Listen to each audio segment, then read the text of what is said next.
他参加了20多次科考，40多岁也只考中了秀才，50多岁中举后发疯，他就是范进。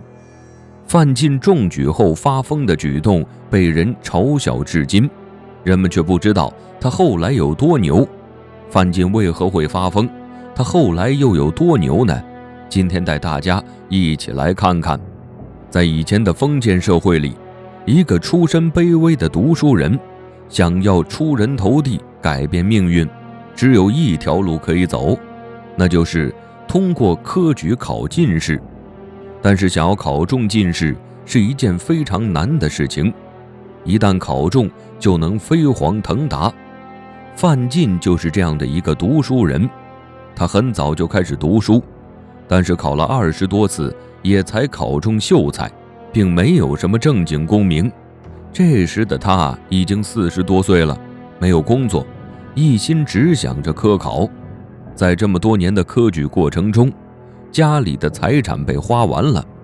他的岳父是一名屠夫，非常看不起他，拿着卖不完的猪肠子来到范进家中。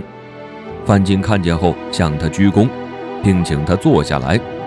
屠夫一坐下就开始对范进说教，言语之间流露出对范进的鄙视，嫌弃他让自己的女儿肉都吃不起，还教他做事。范进只能恭维地连连称是。后来范进要准备去参加乡试，但是没有钱，于是他就找岳父借钱，结果岳父一口唾沫吐在他的脸上，还将他骂得狗血淋头。你真是癞蛤蟆想吃天鹅肉，能考中秀才不是因为自己厉害，而是因为主考官看你年纪大才施舍你一个秀才，你竟然还鬼迷心窍了，还想去考举人。你看那些举人个个都是方面大耳，你也不撒泡尿照照自己，看你那尖嘴猴腮的样子就当不了举人老爷，你还是趁早死了这条心。我帮你找个教书的地方，每个月赚点钱，也够养活你娘和你老婆了。范进被骂得脑瓜子嗡嗡的，他不知道该说些什么，于是就回到了家中。他想了很久，觉得如果不去试一下，怎么知道自己行不行，又怎么能甘心呢？于是他将家里所有的银两全部都带走，去参加科考了。等他考完试回到家中，母亲和妻子已经几天没吃饭，饿得老眼昏花了。母亲让范进去把家里唯一的鸡卖了，然后买点米回来。范进抱着鸡去了集市。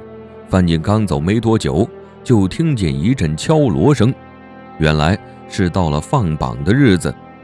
3个官员到了范进家门前，老太太不知道发生了什么事儿，吓得躲在家里不敢出来。直到报喜官员说：“范老爷快出来，你中举了。”老太太这才探出头来，请报喜官员进屋坐下。报喜的人又来了几波，小小的房子里坐满了人，非常的热闹，邻居们也都来凑热闹。老太太哪儿见过这种场面啊？她不知道怎么办才好，就在家里等着范进回来。范进在没有任何准备的前提下得知自己中举，他的反应是什么样的？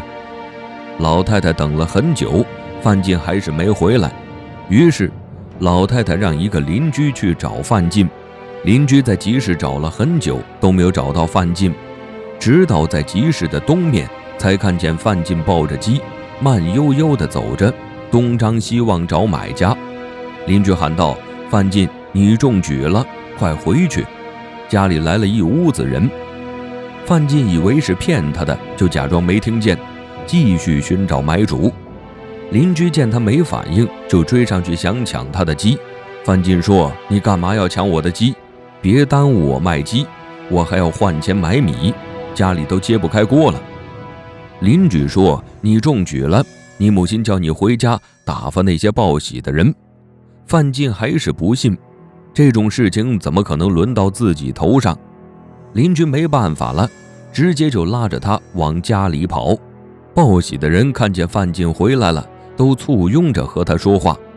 范进走进屋里，看见挂在墙上的报贴，范进将上面的字看了一遍又一遍，然后拍着双手笑着说：太好了，我考中了。然后就晕倒了，给他喝了几口水才醒过来。他醒来后又拍着手笑着说道：太好了，我中了。然后就往外面跑，出门没多远就不小心踩进了泥塘里。他挣扎着爬起来，披头散发，双手全是泥，衣服也全都打湿了。他又继续拍着笑着跑到了集市上，邻居和报喜官员纷纷议论：难道他疯掉了吗？这可怎么办才好？于是有人说，找一个他怕的人，打他一下就好了。又有人说，他最怕的是他的岳父。这时岳父正好带着钱和肉钱来贺喜，邻居们将他们的想法告诉了岳父。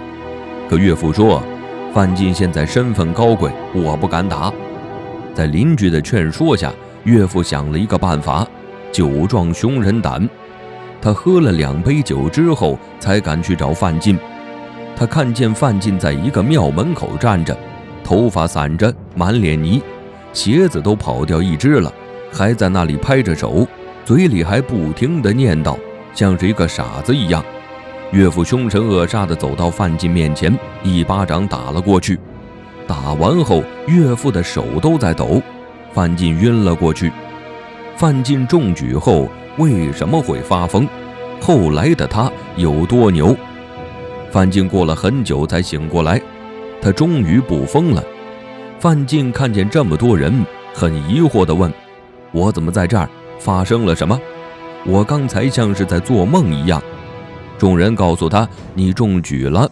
他这才反应过来，于是他把鞋穿上，把脸和手洗干净，整理了一下自己的衣着，回家打发报喜的官员。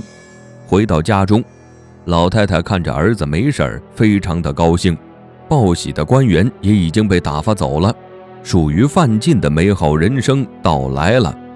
范进中举后发疯，让后人对他非常鄙夷，嘲笑他都年过半百了才考中个举人，还能高兴成这个样子。